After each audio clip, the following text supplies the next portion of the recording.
Awesome. Well, I wanted to talk to you because I know we'll probably agree on lots of things, and then we'll probably have some disagreements too. So I'm curious. I suppose I'll just start off with saying that obviously, we're both, say, renegade rabbis, if that's a term that's allowed, kind of pushing against some sort of establishment that clearly is too narrow-minded uh, for real life Judaism. At the same time, you would still identify yourself as Orthodox. Is that correct? Yeah, I cringe every time I say it or think it. But yes. Okay, that's funny. So maybe I'll be able to convince you to come over to my side. I don't know, but it's just that I see that you clearly are aggravated by a lot of the mainstream Orthodox positions, as I am as well. And I've gotten to the point where I just completely outright say, like I'm not Orthodox, and I reject the idea that I'd be held accountable to entire systems of man-made law. And so I only follow the Torah itself, literally only the five books of Moses. I saw a video of you today speaking out against the Messiah delusion and the idea that people center their worship around messianic stuff and all that. I also want to talk to you about conversion because I know you're a convert, and you know I have my own understanding, which I think the Torah never specifies any conversion process that needs to be had. So I don't know. I'm curious, just if you could speak a little bit on that, like why do you still identify as Orthodox, and what do you think are some of the problems? The way I learned it, Orthodoxy was a title that was thrust upon us by the Reform movement and really solidified by rabbis like the Hassam Sofer, Rav Samson Raphael Hirsch. Traditionally, Jews were just Jews, and they were specifically religious. You were Torah observant, and yeah, I mean, you publicly identified and were known as a Jewish person, a Yid. This is why the Sephardi movement never, the Reform movement, or even the title Orthodox, never existed in the Sephardi world. The reason I don't like the term, I don't think most Orthodox Jews call themselves Orthodox in the Haredi world. Like in Eretz Yisrael, when you go to Israel, who calls themselves Orthodox? Like maybe secular Jews, when talking about Haredim, may call them Orthodox, but yeah, like you're either practicing or you're not practicing. The only people who make a big deal out of it are non-Jews, Baal Tshuvas, and like I mean I think Messianics. Or sometimes I notice that secular Jews always try to make some inroads with religious Jews by saying that they grew up Orthodox just because in Israel, growing up with a Reform or conservative synagogue wasn't a thing 20 years ago. So everybody thinks of themselves Orthodox, but Orthodox Jews typically don't call themselves Orthodox outside of the modern Orthodox world. They just, they practice. Actually, the proper term would probably be orthoprax and not necessarily Orthodox, because Orthodox means that you're trained to think a certain way, while our religion is more behavior oriented. So yes, for lack of a better term, I'm Orthodox. I went to Orthodox yeshivas. I learned the Aish Torah in the Old City. I learned in Or Sameach and many other yeshivas in Israel. I've worked for many Orthodox organizations. Rabbi Jeff Seidel in the Old City. I worked for JAM in LA. So I daven in an Orthodox synagogue, but I hate the term. I just yeah, like I hate the term, like especially when it's used to separate. Like I don't see a big distinction between conservative Judaism and Orthodox Judaism, at least with the tenets of conservative Judaism, which encompass all of Jewish law, right? I mean, having a machitza has nothing to do with halakha. It doesn't appear in the Talmud. Like women rabbis giving women aliyahs, all this stuff is post Talmudic. So like I view it as trivial, secondary, like not enough to build a whole movement away from. So yeah, I like calling myself an observant Jew. It's a shame that we have to input that prefix as observant. I mean, traditionally, if you were Jewish, it meant you believed in God prior to Kabbalah, which I believe gave birth to the Haskalah, which I believe gave birth to atheistical Judaism, which eventually gave birth to Zionism. Before that, like if you were Jewish, just like if you were Christian or a Muslim, by definition, it meant that you were religious. So this is why I mean I call myself Orthodox because I gotta distinguish myself from the Reform movement somehow. But Yeah, I don't know if that answers your Yeah, no, the I first input. definitely agree with the problems of like, okay, so I personally identify myself as religious and not Orthodox because to me, what Orthodoxy means is the belief in the oral Torah, belief in the Talmudic rulings. I hear what you're saying about post-Talmud. It just gets worse. It doesn't get any better. But I think that already with the Mishnah and the Talmud, the Midrash, the Zohar, you start to see the breakdown of the Torah theology into a superstitious, restrictive practice that does not even remotely resemble the original Torah. And so, as far as Jews, as you say, if what it means to be a religious Jew is that you believe in God and you believe in the Torah, then what are your obligations to God? To believe in this God, the one God that's talked about in the Torah, the God of gods, the Lord of lords, Yahweh, Jehovah, however people want to pronounce it. And then his commandments, and as you know, do not add or subtract to these commandments, Deuteronomy 4:2, 13:1. So that to me is like the Torah in its entirety. And, I don't know. I mean, I think you told me you do believe in the oral Torah, maybe Sure, not sure, all of sure. it, not all of it. So No, how do all you of think about it. differentiating what you do believe in and what you don't? And ultimately, I do want to kind of hash out that debate because to me, I think it's really all invalid. Sure. So that's going to be something that I'm going to try to do in this live, bring you over to the oral law, not the way it's taught nowadays, but the way that it was taught by Maimonides, how the Talmud itself expresses its own existence or validates its position in this argument. You don't have to believe that the oral law was given on Mount Sinai to feel some need to follow it. I don't believe that the oral law was given on Mount Sinai alongside the written law. I don't believe that. That's a more mystical Gnostic opinion built off Midrashim. Now, it does appear in the Gemara like a Medrash, but even according to the Rambam, the only additional laws that may have been given to Moshe Rabbeinu and Har Sinai is what the Mishnah itself calls halacha l'Moshe miSinai. Certain laws that because there's no machloket, there's no debate amongst the rabbis, that they assume that it may have come straight from Moses. The Rambam limits these to 30 laws. 30 laws. And even they whittle it down to around 12 because they show the Rambam that he was mistaken, that there were actually debates on these laws. And this principle actually appears in the Mishnah. The phrase oral law doesn't appear in the Mishnah. It was invented in Babylon. It doesn't even appear like in the Jerusalem Talmud. Nowhere in the Mishnah does it say that the Torah was given to Moses, that the oral Torah was given to Moses at Mount Sinai. With that statement in Parka Avot, right? It starts saying that Torah was given in Har Sinai, not Torah Shebaal Peh. That means there was never this need to believe that, oh, well, because we believe that the oral law was given to Moses at Mount Sinai, we were commanded to follow it. No, the reason we follow what we call today oral law, divrei sofrim, halacha, the dinim, whatever, is because Deuteronomy chapter 17, as well as Deuteronomy chapter 1, other portions, like also in Numbers, tells us that there was a court established by Moses. God told Moses to establish a court of 70 elders. And then it tells us not to stray from the right or to the left of what they instruct us. It says, in all matters of debate, you shall go to the place that God will choose. There you'll see the Shofet, the Cohen, and the Levi, and they will give you Torah, not written Torah. I mean, I'm 100% on board. Lo tosef alav, velo tegor memenu. Don't add or take away from the Torah. 100%. Anything put forth by this court that went by many different names is called rabbinic. It's not called Torah, or it's not called written Torah, right? When they would fail to make a distinction between the two, they would be liable for breaking the Torah, and it's a rabbinic idea. Being a Baal Tosef or Baal Tigre means that you're adding or taking away from the Torah. They understood this. This is why the rabbis in the Talmud always made a distinction between rabbinic law and Torah law.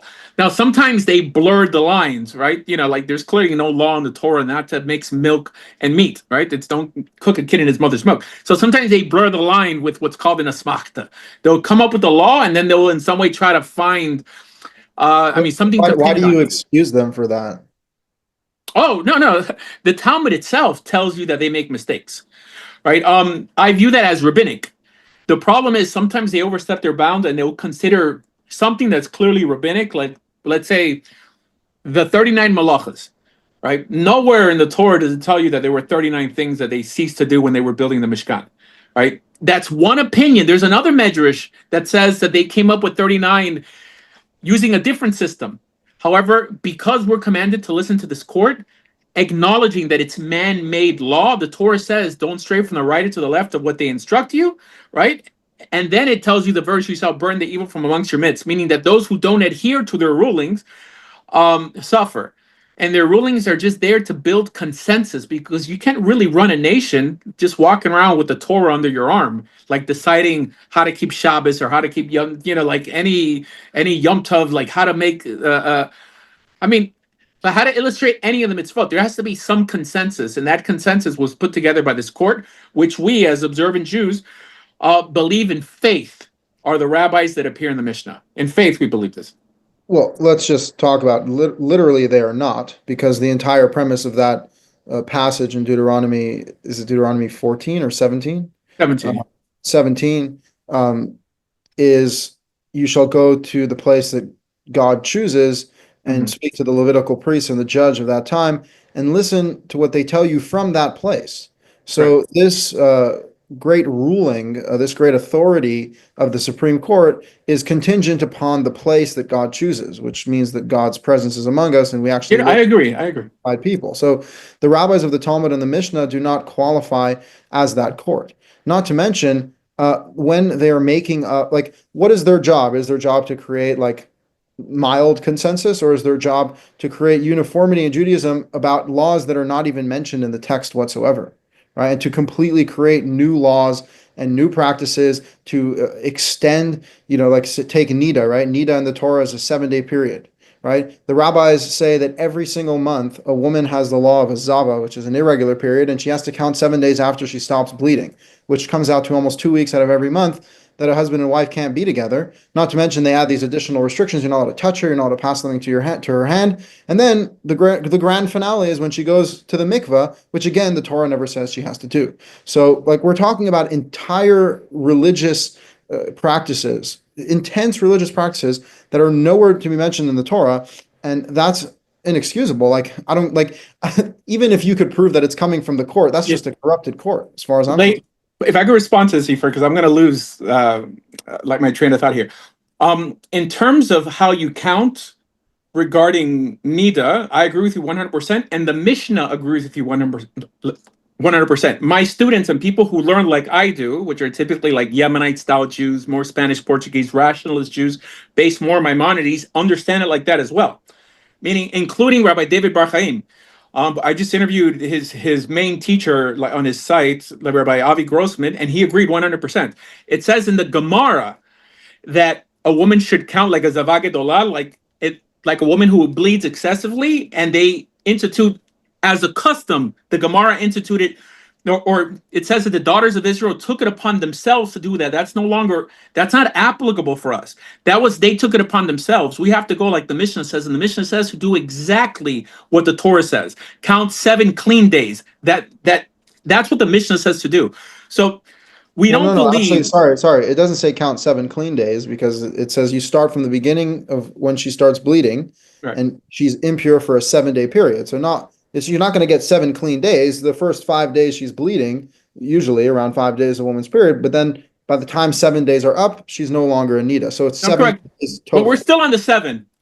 So unlike the other people, because yes, the Rabbinic Judaism interprets that you start counting from when she stops bleeding, while the Amoraim, and then the way it's practiced, like most Jews nowadays, they count extra days because the girls took it upon themselves to count like if they were bleeding excessively when they weren't, just to be like overly frum. Like Chava, don't eat it and don't touch it, right?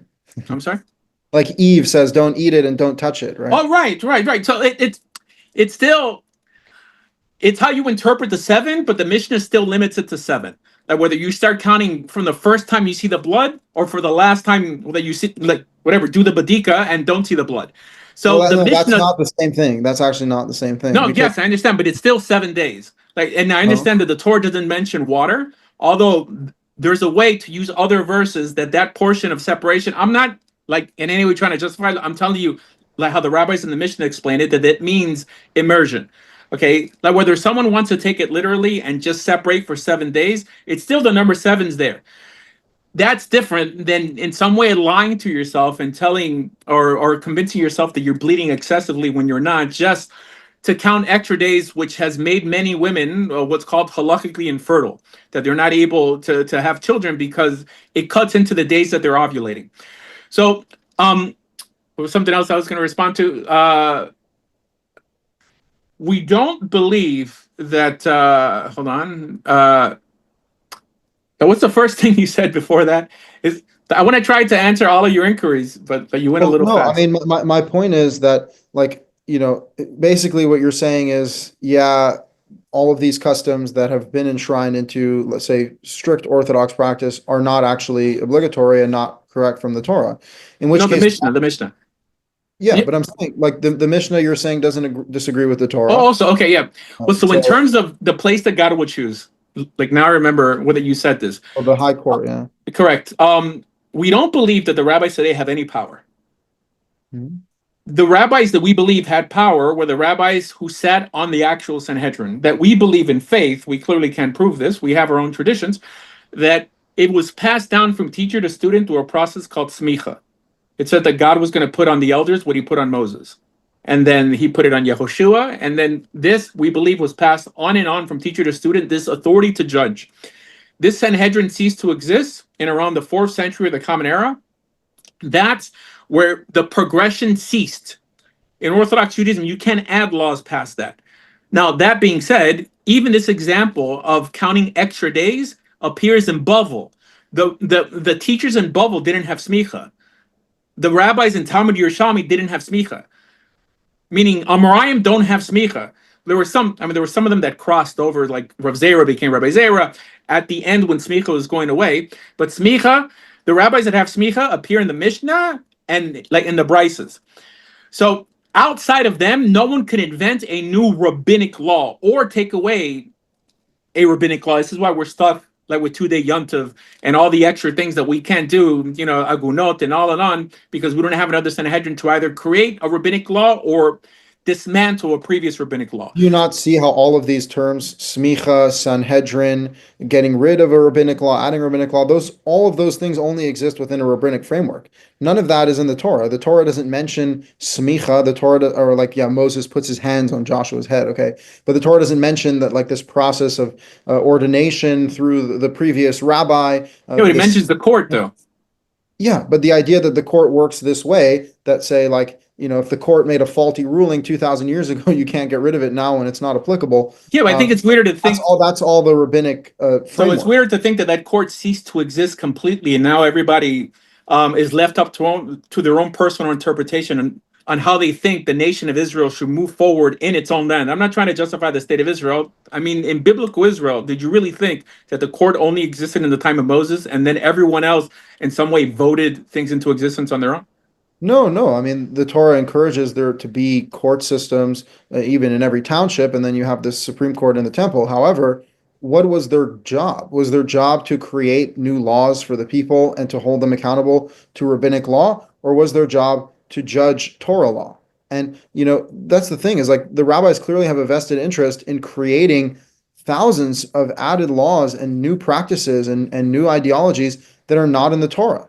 And that's going to come into a serious problem because we're dealing with a religion that does not resemble the original revelation in the 5 books of Moses. That's what the rabbis have done. The reality is, yes, you can bring up some cases where there's doubt. Yes, you can bring up some cases where maybe, we need a ruling, and that would be the purpose of courts. Not to mention, we don't exist in that scenario. What you said is correct. Yeah, at this point in time, we're a bunch of individuals wandering around the world. The Jews are spread around, and all we have is the Torah as a universal doctrine. And by the way, the Torah is sufficient. Like, it's sufficient to follow the commandments if you just had the Torah.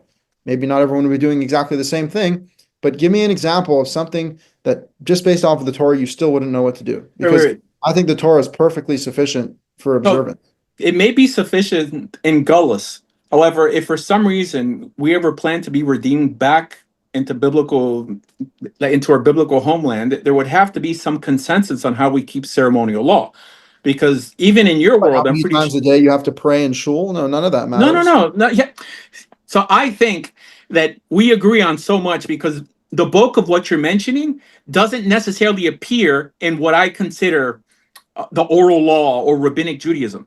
For me, rabbinic Judaism ends in the Mishnah, ends of the Mishnah. The bulk of what you have a problem with, I think, is like the Zohar, Midrashim, all this stuff is essentially I have a problem disposable. with the Mishnah too. The Mishnah it goes into great detail describing what the rabbis' conclusions about the laws are. About you have to say Shema sitting up, standing down. You have to how many walls does your sukkah have to have? How There's many a this? debate on it. There's a How many debate on whether times a you sit down day and do you sit up. have to? How many Well, there times a needs day to be do you some have to consensus. pray? You agree there has to be a consensus in the land of Israel, or then, I mean, No, some people. not with everything.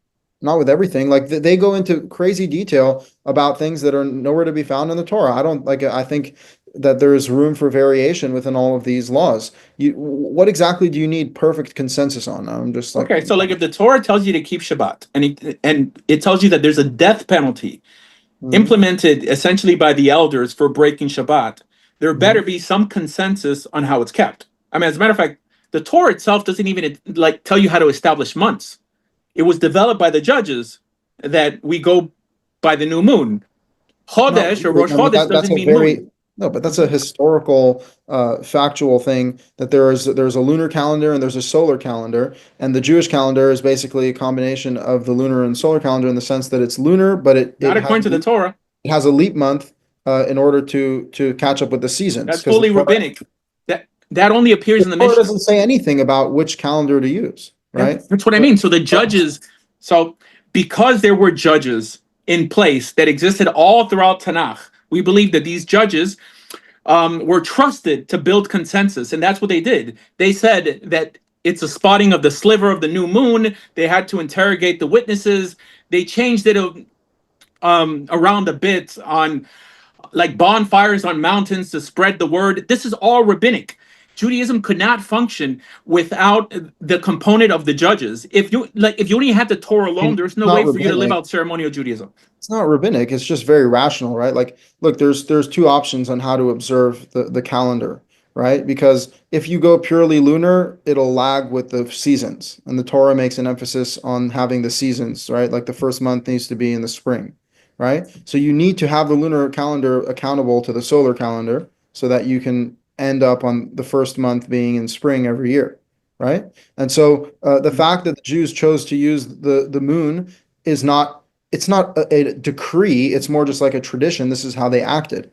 Now, as far as having a universal beginning of the month, that just makes sense. If you live in a land where everyone lives together, you want to have a universal beginning of the month so you can track the festivals, especially if you have the pilgrimage festivals. So it's not a decree, it's a practicality. The problem is that rabbinic decree then turns into a problem when the Jews are exiled in Babylon, where there's no temple and no one's coming to the temple. They just need to send message all the way to Babylon, as opposed to the people in Babylon just making their own calculation. You don't need to have the same exact day as Jerusalem. You need to have a valid calculation.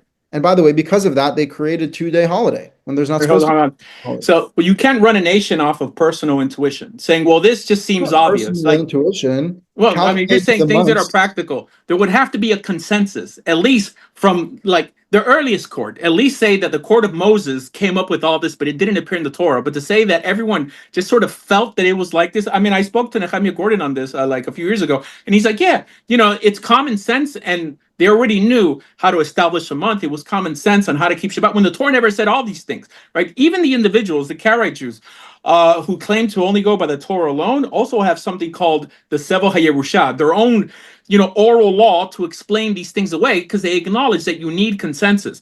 I'm not trying to justify every silly medrash out there, but I think that the bulk of the issue that you have with Rabbinic Judaism is with things that have nothing to do with Rabbinic Judaism. Rabbinic Judaism is just what the Mishnah mentions, right? And it's so minimal. It's like 80% less than what we see in the rabbinic world today. I mean, But there yeah, are look, still, thank God that you've managed to cut away the bulk of the rabbinic nonsense. But at the end of the day, you can't argue that the Mishnah and the Talmud is still very, very dense literature, which consists of thousands of opinions of hundreds, if not thousands, of rabbis who are talking over each other and arguing arbitrary, subjective opinions about the law.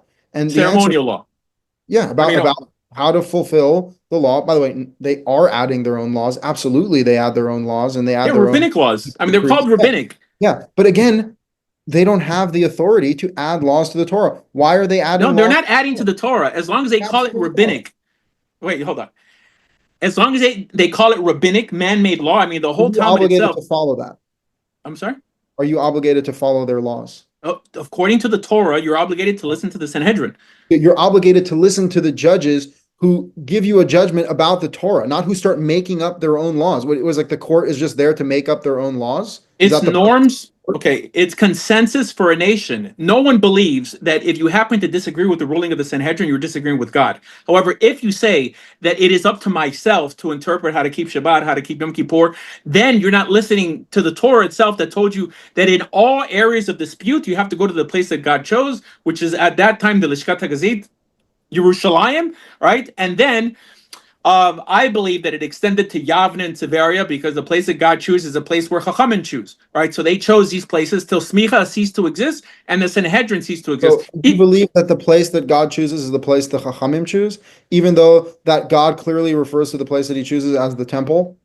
Are you bringing off, you're bringing your sacrifices to the place that God chooses, right? Wait. I mean, so the Mishkan moved around many different Yes, places. exactly. For example, did God choose Shiloh?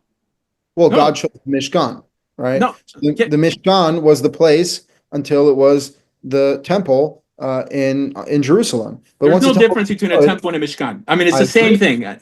I agree. I'm just saying Right. that once the temple or the tabernacle is destroyed, there is no place that God chooses. The Rebbe's yeshiva in Yavne is not the place that God chooses. That's ridiculous. Wait. Okay, so the Mishkan, the sanctuary, moved around because the sages of Israel, right, the high priest, like who was traditionally the Nasi before they became corrupted, they decided it's going to Shiloh, it's going to Gilboa, it's going to all these different places till they decided on Jerusalem. So Yes, the but you notion of said, God choosing a place is essentially our sages choosing the place, our biblical sages, right? I mean, forget about the rabbis in the Talmud, right? So no, it shows that God himself doesn't say Jerusalem, he doesn't say Shiloh. actually, according to, well, it seems like the Shiloh thing was just a matter of like practice, like that's where the tabernacle was. But once actually God, according to the Old Testament, told David to build the temple in Jerusalem, and God approved of that being the place, and then Well, Solomon built it, and yeah, the but that's cloud. not in the Torah, though. I So know, you I said that you agree. only go by the Torah. I go by the Torah as far as law, but if you view the Old Testament as history, then historically speaking, we're seeing that God ultimately does choose a place. Like you can't like use the word history, right, outside of the Torah and say God says, right? It's either the word of God or or it's history. Well, It the can't be history both. can confirm what God ultimately chose. But No, I could regardless, confirm that David chose Jerusalem, but to say that history confirms that God told David to choose Jerusalem, you believe that in faith, which is fine. But if you I believe that in believe faith, I yeah. believe that the text is reliable. But even if I didn't, the point is the place that God chooses is the temple and the tabernacle, not the yeshiva. So you just said, this is why I'm saying this, because you said that after the temple was destroyed, the place that God chose was Yavne, which is a No, okay. right? So I So I don't think mentioned that makes any sense. Jerusalem, and I said that it's my opinion that being that it's the Chachamim who decide the place that God chose, the Sanhedrin chose to establish themselves in Yavne, just like they chose eventually to Yes, establish but themselves in Jerusalem and but the Shiloh. place that Because God chooses is the temple. That's what I'm it's sorry, referring to. what? When the Torah says the place that God chooses, it's referring to the temple. It's not referring No. to It's okay. So in the the Torah, like the word temple, like doesn't exist. I The word know. mikdash and mishkan are used interchangeably, but the idea that it should stay in one spot doesn't exist in the Torah. Okay, I mean you may believe it in faith, but that's for sure not in the Torah. What I'm saying is that let's say when it says bring your sacrifices to the place that God chooses, Yeah. right? It says that, right? So Yes. that's clearly implying the place that God chooses is the tabernacle or the temple, however you want to Oh call well, it, then right? from that perspective, you don't believe in the second temple because there was no ark in the second temple. Well, they should have built an ark. I don't see why they didn't. I mean, you can't But rebuild an ark. I mean, the ark why is the not? ark, I right? mean, I mean, but what are you going to put in it? the Torah. I mean, you do what you Yeah. can. You So can make this is why we makeshift need tablets. consensus. Here, like even the New But that's Testament, very obvious. That's very obvious. But these things again, aren't obvious. Here, look, of course they're obvious. common Just because sense people is dispute them doesn't mean they're not obvious. common sense is not common when you're running a nation. You need consensus, and this is I'm not elevating rabbinical authority to anything heavenly. Okay, even the Talmud itself, there's a section of the Talmud called Masechet Harayot that deals with the errors of the Sanhedrin. They make mistakes, although God understands that you can't move forward without consensus. It's kind of crazy for me to think that you think that in the land of Israel, we could live out all the ceremonial laws by everyone doing the way they see fit. That seems, it just, I mean, even the New Testament, and I don't believe in Jesus in the New Testament, but it acknowledges the authority that the Jews in those days felt regarding the Sanhedrin, that they had authority, right? That these individuals sit in the seat of Moses, do as they tell you to do, but don't do as they do, because he viewed them as hypocrites. There was always consensus amongst Israel, always. Again, the place that God chooses is obviously either the tabernacle or the temple, not just the place where the rabbis reside. It's the place where God resides. So I don't believe that. Yeah, but that appears in the Torah. It says that the elders would judge in front of the tent of meeting. The tent of meeting is essentially what became the room of hewn stones, right? They were always there, even though there was no ark like in the second temple, right? The fact that there was no ark just means there was something missing, like they were missing. No, that's fine. Okay, but so I said that Yavna and Tiberia was my personal opinion. However, the Mishnah doesn't only include Rabbi Akiva and I don't know, Rapapa, right? You have Hillel, you have Ezra, you have people who lived when they ruled from the Lishkat HaGazit, right? So what are you going to do with their rulings? But again, what Ezra did was stand up and read the Torah to the people, right? We don't see Ezra adding all of these laws and creating decrees about every different thing. Do you really need a consensus about everything? And again, ceremonial, you do. In a case of doubt, obviously we wouldn't put someone to death, right? Let's say there's even the rabbis would admit that, right? Like, do the rabbis claim you're not allowed to use electricity on Shabbat, right? But if someone I disagree with that, but go ahead. Great, I'm glad. But if someone clicked on a light switch on Shabbat, would they put him to death? No, there's something called Hasra. Hasra means you have to warn the person first. No, let's say there was warning, right? Or for, let's say, playing like a guitar, right? Someone plays a guitar on Shabbat and then they get the warning and everything. Do the rabbis really believe that you can be put to death for that? No, they have disagreements about all of these things, and ultimately they just take the most stringent opinion. But the reality is, that there's people who put other people to death throughout Jewish history, right? Oh, I don't know if that really ever happened much. Oh, wait. So you're believing the Talmud, because only the Talmud says that a court that, unalive someone in so many years was considered a bloody court. If you unless you believe that throughout Jewish history, everybody. No, I'm talking about in the exile, once the Jews had no more authority. Oh, no, the Sanhedrin has no authority in the exile. In the exile, you don't have to keep any rabbinic law. The reason we keep rabbinic laws is for the sake of unity, because we're in some way preparing ourselves for the time that God does redeem us, and then we start keeping these laws in the proper manner in biblical Israel. If you want to live in biblical Israel, which is not a Torah commandment to begin with, right? You just have to visit 3 times a year. But you acknowledge that throughout Jewish history, the Torah commanded every generation to unalive people who broke Shabbat, to unalive, murderers. Considering, right? So there was a court that was doing it. Yeah, but there was a court that was doing it. You acknowledge that there was a court throughout Jewish history. The court's job is to carry out God's law, not to make up a million of their own laws and then enforce that on the people. No, their own practices that they don't call Torah. If they don't call it Torah, for example, do you celebrate Purim? No. Do you celebrate Hanukkah? No. So you don't celebrate it at all? Okay. No. All right. I mean, maybe cheers, 4th of July. I'm happy. But that's all that the rabbis expect you to do. This is why you're allowed to work on Hanukkah and you're allowed to work on Purim, but you don't work on Yom Kippur. Because when they read the Megillah or light the candle, they say, "Blessed are you, God, who commanded us to do this." Yeah, so, no, right. I mean, I agree. Yeah, I mean, that's a silly statement. Right?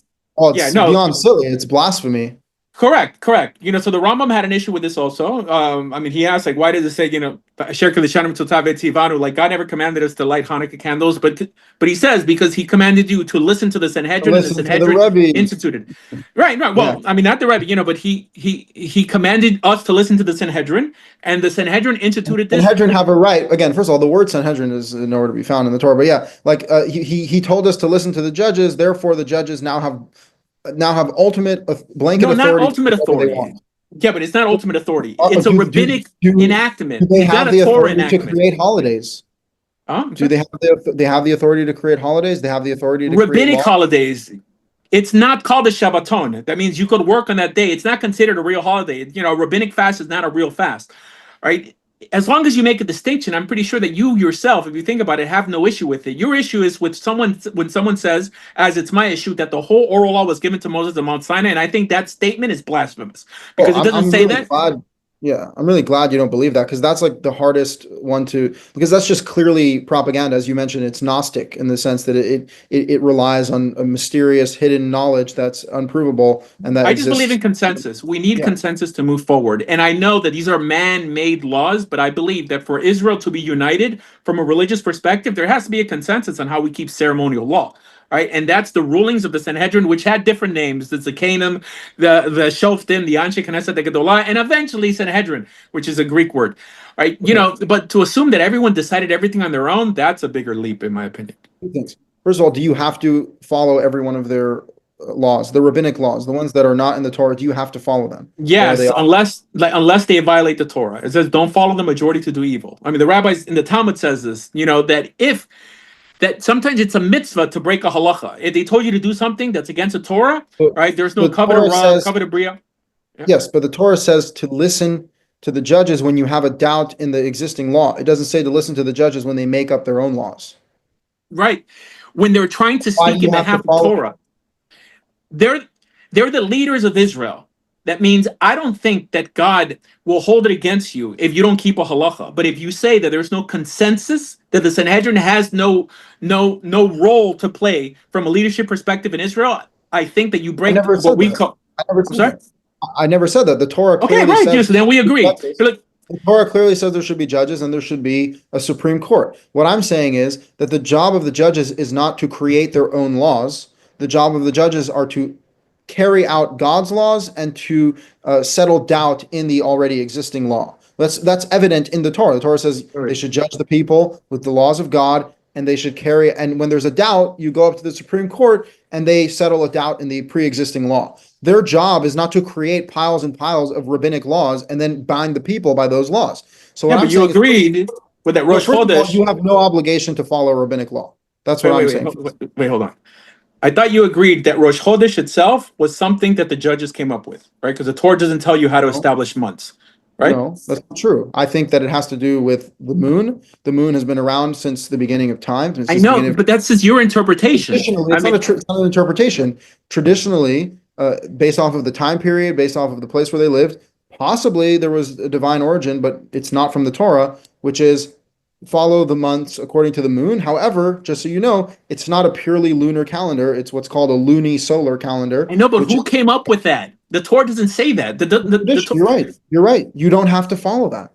Although you do have to make sure the first month is in the spring, so we do know Okay, something, so right? if you don't have to follow it, then there's no way to, for you to keep Yom Kippur alongside everybody else, Yes, right. or There you don't have there. In that case, you don't have unity. But let's say from an individual perspective, right? If I followed the solar calendar, which aligns with the seasons, and I kept, let's say April was the first month, and I kept Pesach on the 15th day of April, right? Technically, I would fulfill my obligation as far as the Torah is concerned.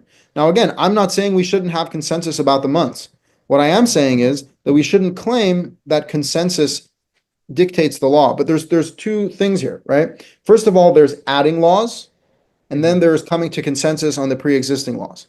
So I want to have the two conversations separately. When it comes to adding laws that are admittedly not in the Torah, how in the world can you say that people are obligated to follow the judges who add laws to the Torah? The Torah never says that. The Torah never says, listen to whatever they say, whatever they tell you, even if they're adding laws. It says, listen to what they instruct you when it comes to your doubt in the pre-existing law. But the idea that they have the authority to completely create a plethora of new laws, which they then put upon the people, they don't have that authority.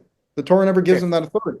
so So they're it not should be adding laws to optional. the Torah. It They should be make a optional. distinction. Wait, hold on. They make a They say distinction between if you want rabbinic to law break, and Torah law. But the simple fact that they're making that distinction, why do you keep on saying that they're adding laws to the Torah? The rabbis today make no distinction. This is why you're I'm not very much against Kabbalah and Chabad and all these crazy guys who great. think that the teachings of the Rebbe were given on Har Sinai.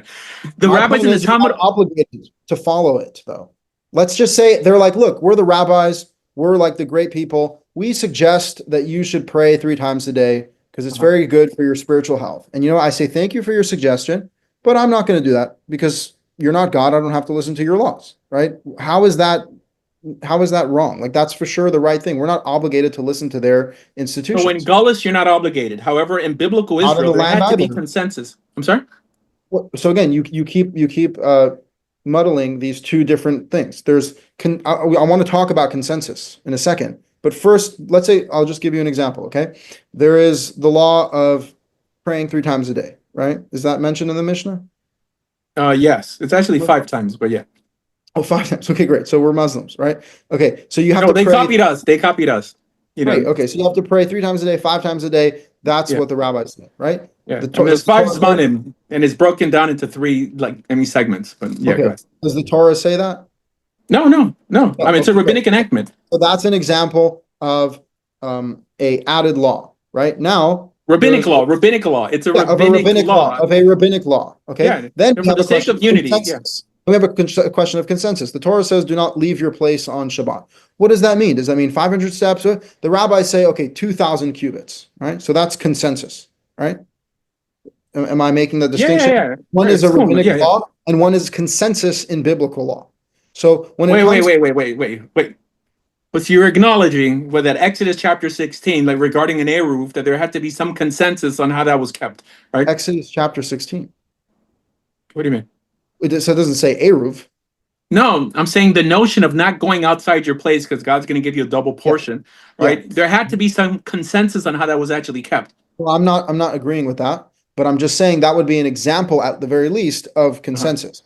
Right? Okay. I'm just saying there's a distinction between rabbinic law and then consensus in biblical law. So can we first agree that when it comes to rabbinic law, those commandments are optional? Not in biblical Israel. But the Torah never says that you're obligated to I listen know the Torah doesn't to say it, but it judges tells you not to stray from the right or to the left. An in the example. matter but Like- what's the beginning of the chapter? When you have a doubt in the existing law, then you should go inquire of them, and they It should. says in all matters of dispute. It says in all matters of dispute. This is not So, a dispute. We one agree. example, We agree that the Torah doesn't tell you to pray 3 times a day. There's no dispute. no, It's a completely new idea. They hatched but out that's of not a Torah law. You know, their rulings on Torah law have Torah weight. Their rulings on their own personal things are changeable by another Sanhedrin, essentially disposable when there's another Sanhedrin. And Zechariah, Why does it require another Sanhedrin to dispose of them? I could dispose of them because I don't have to follow what they command me to do. well, because you're in Gullus. Like if you were in biblical Israel, even the if I was in understanding. biblical Israel, Okay, so- and the court, that would be a corrupted court that gets up and is like, here, we're going to use our authority to start making up laws and infringing them on the people. God never gave them the authority to do that. All right. So, but let's use Tanakh, like from a historical perspective, to see what Jews did back then. So Zechariah talks about the day will come where certain fasts will no longer be applicable. Like, why are there certain fasts that at the time of Zechariah were applicable? And he's saying that better days are coming when God will turn these days of mourning into days of feasting. Why? Because the judges instituted certain fasts, right? That they had the authority to do to build consensus amongst Israel to help them progress, not Torah laws, but even in the time of Zechariah, there were practices instituted, even in with the book of Esther, with the idea that it spoke about even after that event that the Jews would celebrate in that day. There was a consensus that said that as a nation, we're going to do this. Torah aside, we know the Torah doesn't say this, but the judges said that, you know, in for all jurisprudence, you know, things that are upright and positive, we should do this as a nation. You wouldn't be breaking Torah law. You would be breaking the consensus from the judges. Fine, it's a distinction. It's a completely different distinction. I believe that's an overreach of power. Again, where did God authorize these people to make up their own laws? I'd like to know the source for that. Deuteronomy chapter 17. Doesn't say that they can make up their own laws. He says they have the authority. They're not making up Torah laws, but they're the judge. Okay. To settle a doubt in the already existing law. If you have a doubt in a certain case, in a certain verdict, and you don't know exactly what to do, then you go up to this court and they could come to a consensus on how to deal with this doubtful case in the already existing law. The notion that it is their place to create new laws, create rabbinic laws, and then obligate the people to follow that is incorrect. That's not an authority the Torah gives them. So, like, if you believe that this court did have authority to interpret certain cases and judgments, and I guess from that perspective, build case law. Do you have any proof of it? Well, Yeah, that's why I want to make a distinction at the very least but you don't between have any proof that what you would proof. have here to the point that you started off the conversation saying, I follow the Torah alone. So even in the areas that they do comment on how, like a law should be kept or how they judge between two Yeah. parties, you don't even walk around incorporating that into your Judaism. You're tossing any form of consensus allowed and starting from scratch, and you think that you could in some way unify Israel like on that basis? Well, so here's what I'll say, okay?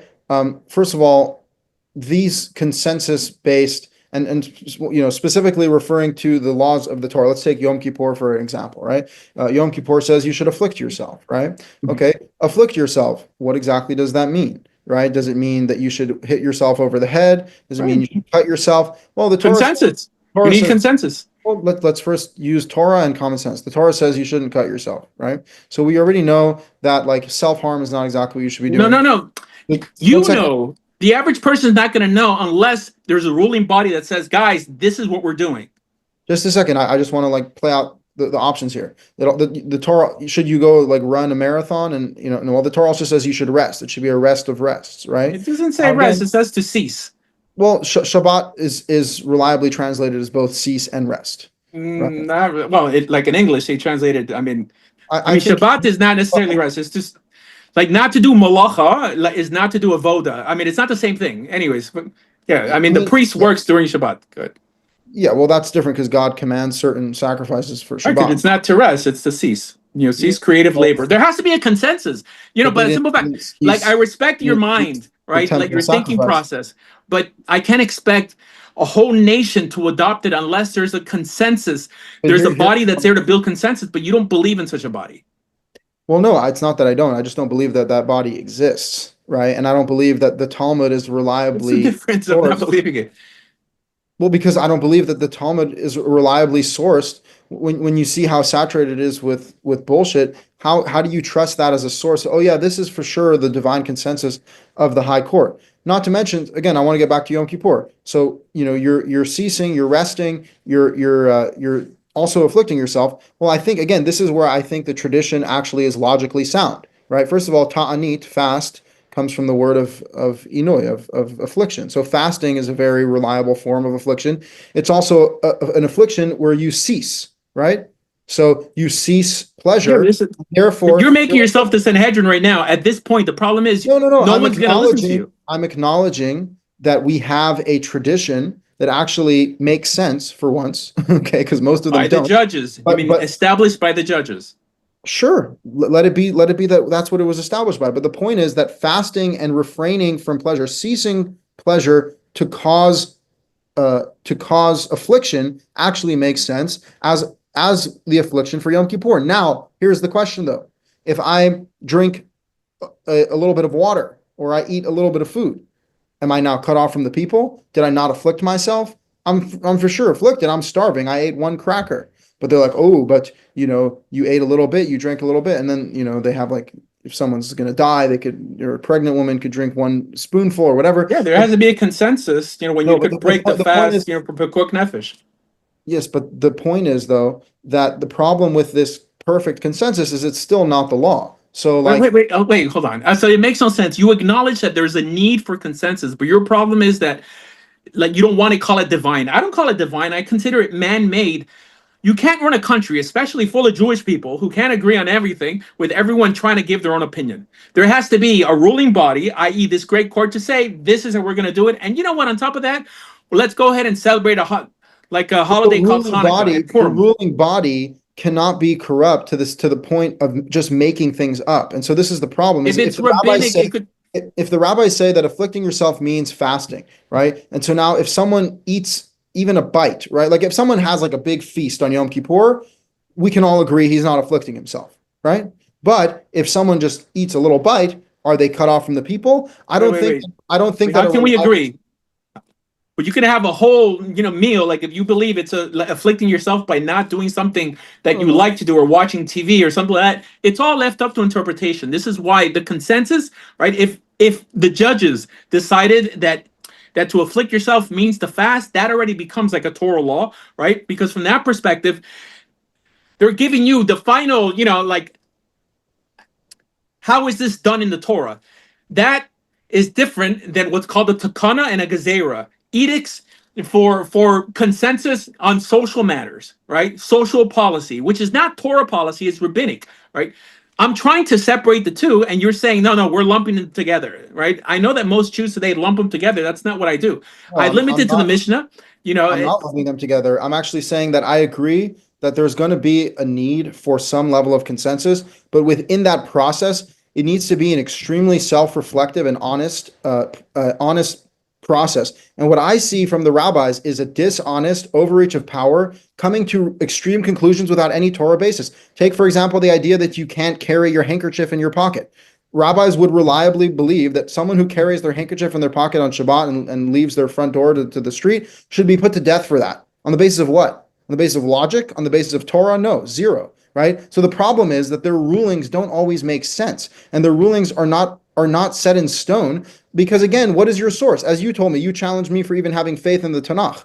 You're having faith in the rabbinic legacy, in the rabbinic transmission here, that everything that they're saying is reliably sourced to the ultimate Supreme Court. What proof is there of that? Wait. Yeah, so you're having issues with rulings that the Sanhedrin made on Torah issues as well, right? So in terms of not going outside of your place, right, to like in the example given in Exodus chapter 16, to gather manna, you think that was left up to common sense and intuition throughout Jewish history, right? Or I mean, any of the laws of Shabbat, any of the laws of Yom Kippur, any of the laws of Pesach. You haven't given me one source where you're saying this is how we interpret this way. What I think what you're failing to do is you're failing to pay tribute to the source of all your traditions, which is, is essentially rabbinic Judaism. But you're saying all these things we could have developed it on our own, right? It's common sense. It's not common sense. This is not the way humanity works. There was a ruling body, right? That, okay, granted, for sake of argument, I would limit the rabbis to only exactly on how we keep Torah laws, but you can't give me any example in history of a book that you can point to and saying, well, the reason I look at the moon is because of this. The reason I fast instead of cutting myself is because of this, right? You're basically taking the rabbinical opinions that you like. Good reason. Actually, I do absolutely. Because here's the thing, the rabbis' opinions are ultimately arbitrary. Where these traditions are traced back to is questionable. So I'm acknowledging that we have these traditions. Very few times, by the way, do they come in handy. Very few times. Sometimes they do. Sometimes they do. And in those cases, I'm willing to be like, great, we have some goodness preserved from this tradition, this monstrous tradition of bullshit. At least there are some redeeming qualities to the Jewish tradition. But at the end of the day, it's still just tradition. And even if these are the best forms of practice that we have, it's still just tradition. None of this is binding law. There is no high court. There is no because you've convinced yourself. You keep on saying this, but it's because you've convinced yourself.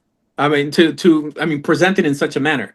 If we want to limit rabbinic authority only to the Mishnah, and the Mishnah is quite small compared to the Gemara and the Zohar and Midrashim, right? You would still say that's too much, right? But if we didn't have the Mishnah, at least in faith, as something passed down from Moses, right? You would have to create it, because there's no way for you to run a nation even to the time of the Second Temple with everyone deciding on their own, right? This is how we're going to do it. This is what we're going to do. Fine, limit it to certain laws, but you're saying that you go by Torah alone the way you see fit? That seems even more absurd. No, not really, because again, I know the tradition. So you can't tell me that I lack the tradition. I know the tradition. However, whenever it deviates from the text or it's irrational, I don't follow it because I'm not obligated to follow the tradition. The tradition is not law. The tradition is a compilation of opinions of rabbis over thousands of years. And granted, it sometimes is helpful, but very few times. The majority of times, it's unhelpful and destructive and unreasonable. So in terms of deviating from the law, I'm pretty sure any example you could give me of any ruling from the Sanhedrin that actually deviates from the Torah is based on interpretation, right? Can you think of one? Even the counting nida. I told you a very good example. The idea that you're not allowed to carry something from one domain to the other, that being considered that's a rabbinic law. Well, Wait, that's not in the okay, Torah. They claim it's one of the malachas of Shabbos. wait. Okay, so the Torah. Okay, well, so you acknowledge that there's a certain boundary that you're limited to, well, that you're limited to during Shabbos, correct? Yes, but they're not talking about leaving your place. They're talking about simply take, like, the Mishnah. The Mishnah talks about this in Uh-huh. Shabbos, when you take a loaf of bread and you put it over the wall, and a poor man passes it through the wall, and through the wall. Oh, if you put it through the wall, Yeah, but how is that deviating? It's still based on a because Torah it's concept, but nonsense. they're trying to live it It's, out. it's illogical, and there's no Torah source for it. But So, it's not what is the deviating. basis for it? Okay, It is deviating because it's because telling God you told that you something not to go illogical. outside, like your tchum, like during Shabbat. God said that. The question Yeah. is, how do we do it? So the judges step in to build some sort of consensus, and you're saying, no, unless you're able to interpret it literally, it doesn't need further interpretation. That seems a little more absurd. I mean, God says, "Do not leave your place," right? So if you So define your what's your place, place? well, if you define your Your place Reshut. Uh-huh. as your house, right, Yeah, but then that's your place. yeah, but But who's defining it? You see, also their concern with carrying is not about leaving the place. Their concern is the idea that carrying itself is a malacha, right? Like their concern is, if you carry something, because the Torah prohibited you going out and gathering the manna and bringing it back to to the place, i.e., there was a form of carrying there. It's still the based on a problem Torah wasn't law. carrying, the problem was leaving your place. So if my place is my How do you street, know that? right? How do you Well, know the problem that wasn't carrying? God says that I'm going to give you a double portion so you won't have to go out and carry the manna. doesn't say so you won't have to go out and carry it. You say so you just rest, right? Correct. So You're not you going out acknowledge thinking about that where there you're has to getting be your some food from. consensus on how to All understand of it. Actually, it's phrased as, your food is going to be you have to prepare your food and cook it on the sixth day. So it has to do with the food itself and having it ready on the sixth day. Right, But cook the you. point is, But they couldn't cook how them. does it work? How does it work to have a or by the way, I have a proof that you're wrong, because the rabbis will say that you're allowed to take a walk down your street. You're just not allowed to carry your key in your pocket, right? Right. Okay.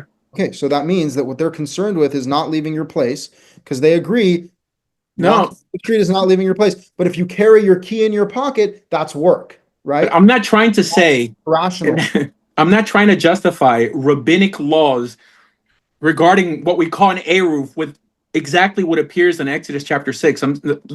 Exodus chapter 16. I'm saying that the roots of it comes from Exodus chapter 16. There's no need for They're you to make up saying or more to bring like, down a rabbinic command. I acknowledge it's a rabbinic command. I acknowledge it's not there. that's not the roots. Like that, that's like saying, like, oh, because the Torah says that you should take a palm branch, I say you should take you know, a date Oh, and okay, palm interesting. tree, and that's the roots of it. Like, All right, I so what think, do you do for lulav and esrog?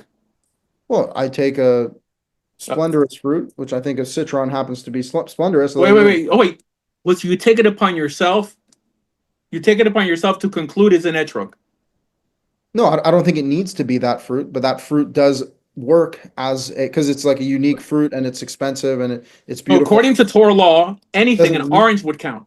well, no, I think hadar means it needs to have a level of splendor to it and something. All right, it could smell nice or whatever, right? It Yeah, could be a but mango. it could be something else. You As acknowledge there has to be some consensus. The notion that Israel no, I that don't was standing in acknowledge front of the that. Beit HaMikdash with a mango and a coconut What's and, wrong and, with and a that? What's papaya. wrong with that? What's wrong with that? Okay, Nothing. You know what the answer is? Nothing. If your tefillin were red and round and mine were black and square, there'd be nothing wrong with that. None of okay. that shit So matters. It's if you all apply that to every other aspect of ceremonial law, how can Israel, first of all, progress in any effective manner, adjudicate anyone for breaking law? Like if everything is left up to self-interpretation, nowhere in the Torah does it justify self-interpretation of ceremonial law. Nowhere. It tells you that in every area of dispute, you always have to go to the judge. Right? Yes, but you're assuming that these are matters of dispute. The Torah never says that your tzitzit need to have a certain amount of strings. So it's not a matter of dispute. It's like All just right, so put. Jewish law doesn't say that either, by the way. I mean, like you're disagreeing with what Amoraim and Kabbalah say. According to the Mishnah, all you need is one knot. One knot, one chuliyah means tzitziot, right? This is why, like, I welcome you to consider viewing the oral law as only the Mishnah. And even within the Mishnah, right, there's probably 60% midrashim that you could toss out because midrashim have nothing to do with what, like Torah Shabbat Peh or halacha, right? That's it. But there has to be some consensus, right?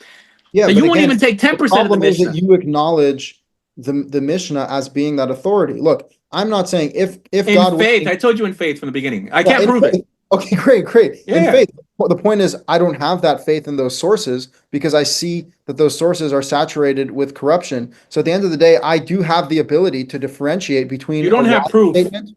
Okay, so there's no evidence, no proof Even anywhere in history you that the admit that you court could ever toss became out corrupted. 90% of these writings. So how could No, these writings? midrashim, folklore and legend has nothing to do with halacha. There is no source, historical source that ever taught that the Sanhedrin ever became corrupted, ever. Right? The priesthood, yes. Right? Israel for sure, baseless hatred, all of the above.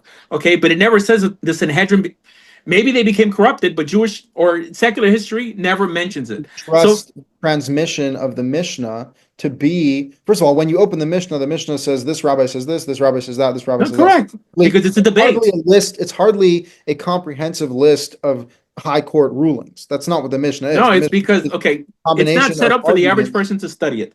Okay, it's meant for scholars to study it. This is why we have codifications of Jewish law, like Mishnah, Torah, and Shulchan Aruch, that extract the halachas from the fluff. You don't need to know like the final din, right?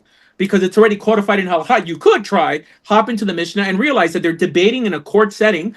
This person says this person says that, and they're voting things into existence. It makes sense. I mean, it's just how law works in America and every decent country in the world. To assume that Israel didn't have this back and forth is really to assume that we're primitive. Yeah, I don't think it's primitive to follow God's word literally. And again, to the extent No, it's that just impossible. the implementation is necessary, that would exist in, as you said, a biblical Israel where there was actually a just court that was attempting to carry out the Torah's laws in faithfulness with God. And I do believe that God would be involved in that process if we really lived like that. But what we're talking about right now is a situation where we have documents preserved, muddled documents of debates between rabbis, and you're claiming that those rulings and those consensus are equivalent to a high court ruling and must be followed. And I'm saying, again, it comes down to faith, and ultimately, for sure, it's a statement of faith. Okay, it's for a sure. statement of faith in this tradition. I don't have that faith in that tradition. It's like when I read the oral Torah, I read it like I read the New Testament. Like I read one verse and I'm like, how poetic. And then I It's read funny, like you live out Judaism like you believe in the oral Torah. no, Right. only very slightly. Only You again, don't keep Shabbat, right? Look, but there's a whole movement nowadays called the Lunar Sabbath movement. I mean, made up by Gentiles who believes that you only start counting for Shabbat after Rosh Chodesh. So for them, I mean, Shabbat can land on a Wednesday and this and that. And who's to say that they're wrong, right? Like if you don't believe in the consensus of the Sanhedrin. I mean, that's nothing to do with the Sanhedrin. It has to do with like the days of the week. Like literally, the Right. entire earth is following a 7-day period, where Saturday There has is. to be a consensus for ceremonial law or we can't move forward. I'm pretty sure you I acknowledge don't that. even You keep on saying understand that. common sense, we know. Like the difference between you and I, whenever you say common sense, right? And I repeat the same statement, I'll say consensus or Sanhedrin, right? Or judges, Shoftim, something. But Is you're saying all of no planet common Earth sense. is all of planet Earth not following a 7-day week? Am I Well, I mean, I don't know enough about okay, how so Indians like used to view the calendar yeah, but or how. let's just talk about the fact that there is an established 7-day week, and the Jewish people reliably claim that Saturday is the Sabbath, and the Christians don't even disagree with that. Historically, they agree that they've changed the Sabbath to Sunday, either for Jesus' resurrection or for the Roman sun god or whatever the reasons are. The point is, it's well established historically and factually that Saturday is the seventh day of the week, right? So that's Well, the the thing. question is, how do you It's get not to that only day? oral, it's not only rabbinic tradition that we have. We also have history. We also have common sense. Common sense does work. We also It have doesn't work like from an individual perspective when you're running a nation. When you're running a nation, you need a absolutely consensus. necessary, actually, come to consensus? What is it? What if their consensus is retarded? What if their consensus makes no sense? So you don't Right? follow them if it goes against the Torah. Okay. But That's the whole point. it's hard to assume that the we- wisest individuals in the land of Israel, i.e., the 70 elders, that were coming up with trivial rulings. Okay, I mean, it's just there's no proof of it. entirely possible. And again, Well, it's possible there's in no any proof. country, but you're thinking very little of your own people to assume that the wisest of the time I'm were, sorry to like you think said, very retarded. little of a people that were stiff-necked and rebellious with God from the time of their inception, that worshipped a golden calf, that said God can't bring us into the promised land, that proceeded to worship idols and other gods and murder for all of their history, to the point that they were exiled across the world and still not redeemed. Curiously enough, even with all this wonderful rabbinic literature, we're still deep in exile. So again, I'm not actually seeing. And we still have an identity as a people, and we've kept the Torah intact. Right? Yes, but And throughout Jewish history or throughout human history, our court never became corrupted. I'm telling you that if you wanted to narrow down the useful traditions, you'd end up with a book of about like 10 pages. Okay. I disagree with that. I mean, it would be impossible. You're saying that because you're living what's called exile Judaism. I think if we were in biblical Israel, you'd really acknowledge the need for consensus, the need, not that they're adding to the Torah. Consider all these extracurricular statements, right, as civil law. But there had to be some form of civil law in biblical Israel because the Torah didn't cover everything. I mean, the Torah covers just about everything, and whatever it doesn't cover may not need to be covered, right? This is another important thing the rabbis never got through their head, is like, you don't need to have a statement about everything, like just let it be, like, oh, we need everyone has to have the same exact fruit. Everyone has to have. How do you get married according to Jewish law? There is no marriage process. There's no marriage process. There's no conversion process. There's no process for anything. Exactly. Thumbs up. Sounds good to me. I don't need some rabbi to sign on my paper in order for me to be married. I don't need some rabbi to watch me dunk naked in a mikvah to say, if there's a punishment for adultery, right? There's a death penalty for a woman who's married. I mean, sleeping with another man. Like, how could you ever execute such a punishment if there isn't consensus on how someone gets married?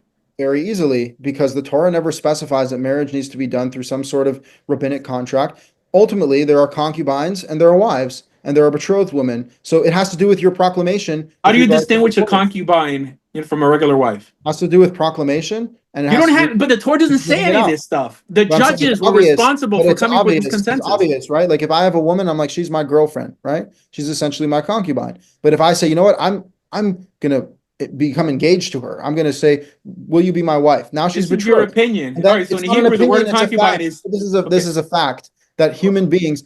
Again, this is a fact. You just believe that it only works if it's recognized by the religious system. No, but established by a group of people who spoke in behalf of the Jewish people. If I say to my wife, dear, will you marry me? And she says yes, and she says, I will marry you, and we're both married, and then we don't even make a ceremony. We just go downstairs and we tell our parents, hey, we're married. You know what? We just have 4 witnesses that we're married. Okay, so the idea that you need to go through the rabbinic process, same thing with conversion. Where does the Torah say that you need witnesses? To get married. You don't. The Torah says you need witnesses in order to establish a matter of death. So if you wanted to put someone to death for adultery, which is what your question was, so you'd have to prove that a person got married. And how do you prove it?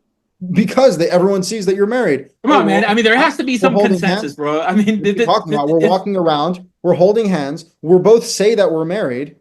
Isn't that what a wedding is? What is a wedding? A wedding is everyone comes and they say, "Oh, look, so vows, we're married." In Hebrew, like the word concubine. I know. Yeah, it's the ring that makes you married. No. Forget about the ring. Well, but there's 3 things. Only if you have a canopy on top of your head are you married. No, that's also optional. Kesef shtar bia. All right, so they decided that there's 3 things to consummate a marriage. This is a rabbinic enactment. A rabbinic what? Yeah. No, thank you. Even concubine. Well, you said a concubine could just be your girlfriend. In Hebrew, the word concubine is pelegesh, plag-ish, a second wife. It's your wife, but people wouldn't understand that unless, like, the sages explained it. There had to be some consensus on how we were going to understand this. It never endorsed self-interpretation, or then we'd be like the Christians with thousands of denominations not going anywhere, right? By the simple fact that we have 3 major denominations, right, who basically agree that at one point there was consensus, because the Reform movement acknowledges that the Sanhedrin used to have authority. They just interpret it differently nowadays.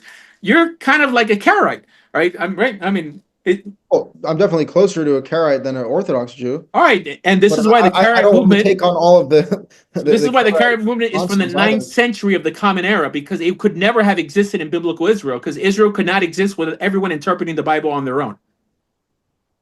Yeah, again, you are assuming that the rulings written in the Mishnah are reliably traced to the court that's Whether it's created. reliably true or not, we need it.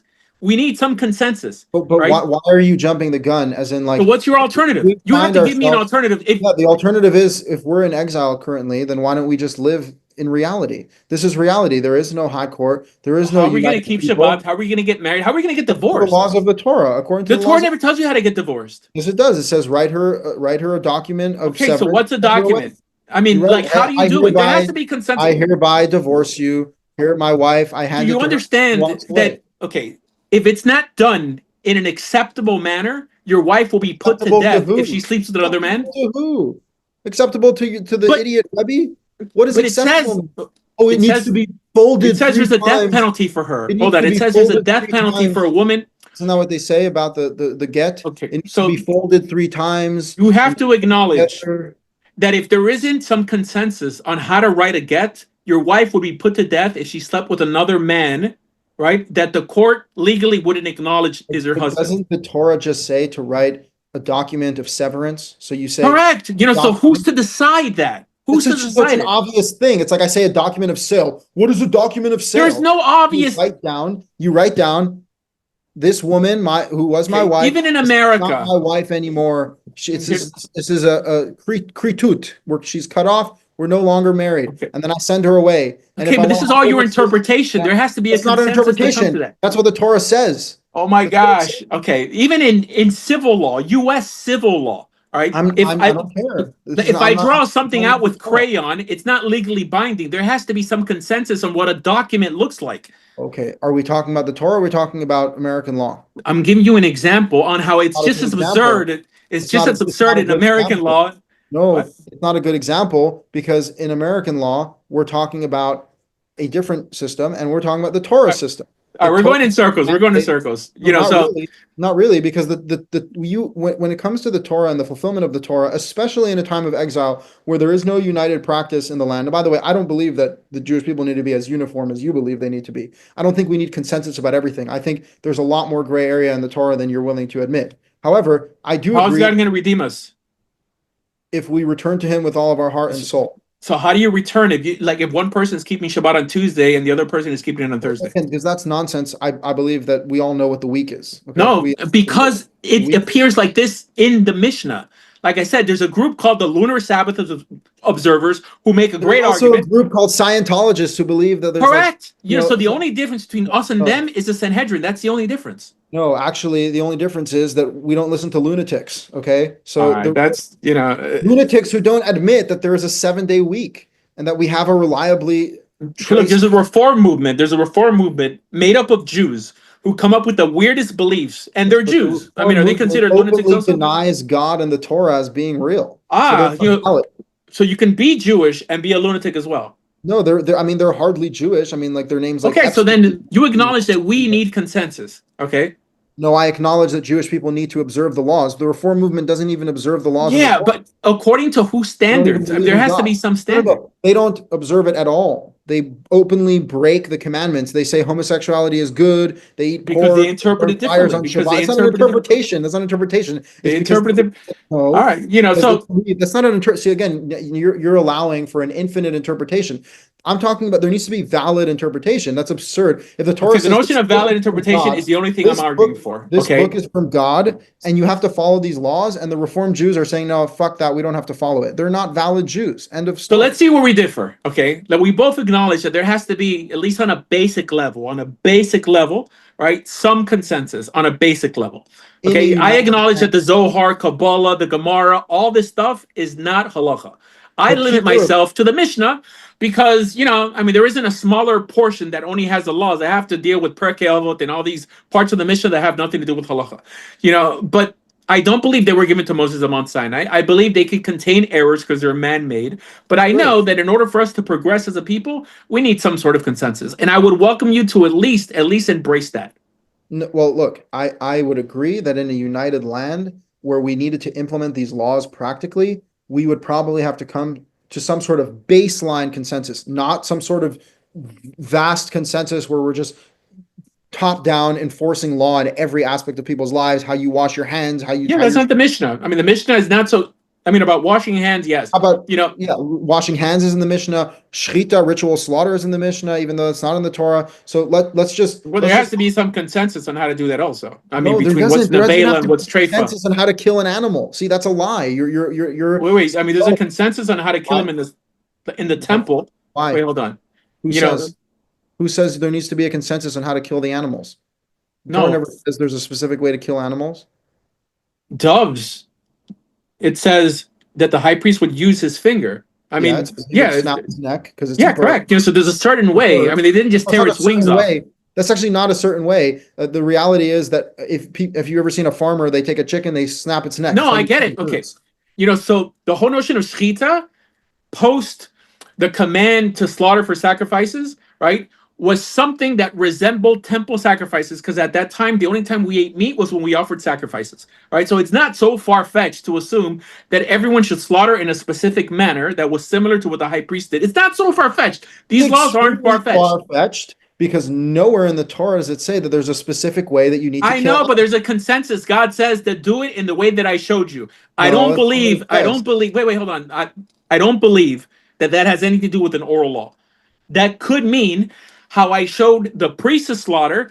It is done in a similar manner, right? As determined by the judges. That's But it. alternatively, and actually more correctly, you read that verse in context and you see that it says, you can slaughter your sheep and your cattle wherever you want, whenever your soul desires, as I have commanded you. And then you turn back 6 verses to verse 15 of that very chapter, Deuteronomy 12,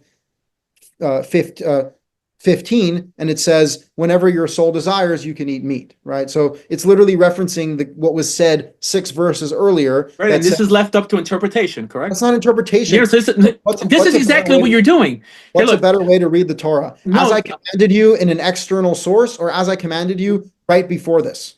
yeah, but I didn't say external source. I mean, I said in the Torah itself how he commanded the priest to slaughter doves. Right? I'm Yes. saying the Torah itself could be used, but there had to be some consensus, right, on how we do anything from a ceremonial manner. And you're saying Really, no, no, it's no, really, no. intuition.